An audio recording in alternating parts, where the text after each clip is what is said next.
Assalamualaikum warahmatullahi wabarakatuh.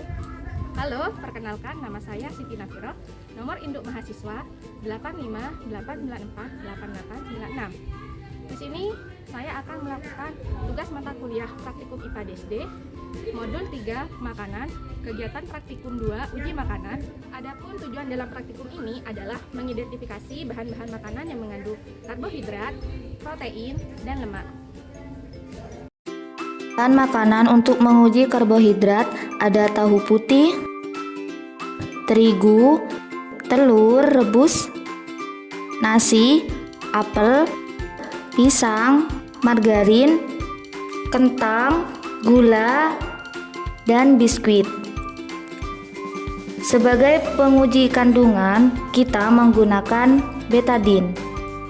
Untuk proses, kita lumatkan terlebih dahulu bahan makanan yang akan diuji.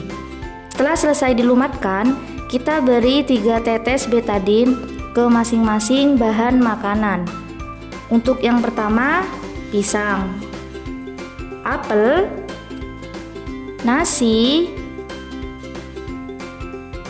telur rebus, tahu putih, margarin,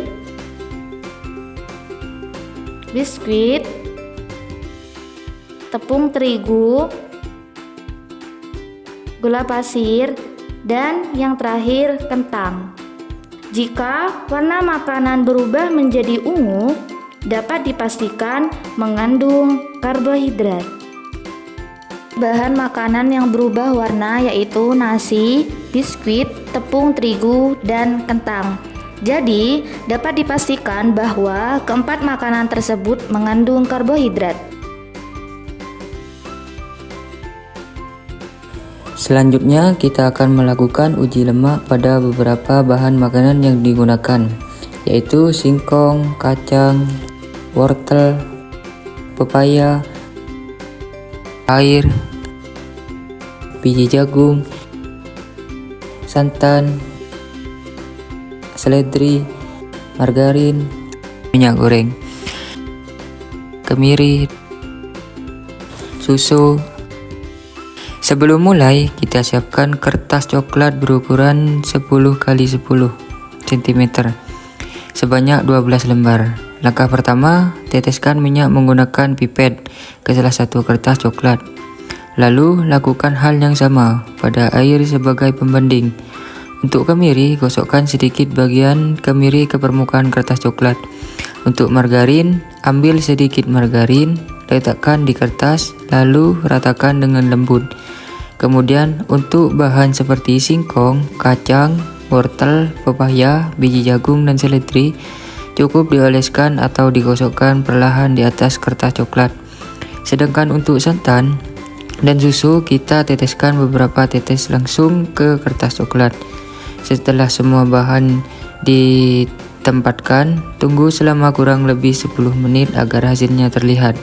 Kita akan lihat satu persatu apakah bahan tersebut meninggalkan noda minyak atau tidak. Yang pertama, minyak hasil meninggalkan noda minyak. Ini karena minyak memang mengandung lemak murni. Selanjutnya, air. Tidak ada noda minyak yang terlihat karena air tidak mengandung lemak sama sekali. Berikutnya, kemiri. Setelah diuji, terlihat ada noda minyak, artinya kemiri mengandung minyak nabati. Kemudian margarin, sama seperti minyak, margarin juga meninggalkan noda karena margarin terbuat dari lemak nabati atau hewani. Berikutnya, singkong. Tidak meninggalkan noda minyak karena singkong lebih banyak mengandung karbohidrat, bukan lemak. Selanjutnya, santan. Terlihat jelas ada noda minyak. Santan memang mengandung lemak dari kelapa. Lalu susu. Susu juga meninggalkan noda karena mengandung lemak susu atau lemak hewani. Kemudian kacang. Nampak ada noda minyak karena kacang kaya akan minyak nabati. Selanjutnya wortel. Tidak ada noda yang tertinggal, berarti wortel hampir tidak mengandung lemak. Berikutnya seledri. Sama seperti wortel, seledri juga tidak meninggalkan noda minyak. Lalu pepaya. Sebenarnya pepaya mengandung sedikit lemak, tapi jumlahnya sangat kecil, jadi tidak meninggalkan noda yang terlihat jelas. Yang terakhir, biji jagung. Hasilnya meninggalkan noda minyak, karena biji jagung mengandung minyak jagung. Dari percobaan ini, kita bisa simpulkan bahwa bahan makanan yang mengandung lemak akan meninggalkan bekas noda minyak pada kertas, sedangkan bahan yang tidak mengandung lemak tidak akan meninggalkan noda. Kita akan melakukan uji protein. Adapun bahan makanan yang diujikan yaitu air, daging ayam, roti, kangkung, telur rebus, tepung terigu, gula, tempe, seledri, dan air kapur. Ada juga bulu ayam sebagai kontrol atau pembanding. Untuk langkah yang pertama, kita siapkan lilin sebagai media penguji. Kemudian kita bakar bulu ayam terlebih dahulu, lalu kita cium aroma dari bulu ayam. Selanjutnya, kita bakar bahan makanan yang kita siapkan tadi dengan cara yang sama dengan bulu ayam. Jika aroma bahan makanan sama atau mirip dengan aroma bakar bulu ayam, maka dapat dipastikan bahan tersebut mengandung protein. Setelah dilakukan pengujian, bahan makanan yang mengandung protein yaitu ada daging ayam, telur, roti, kangkung, dan tempe.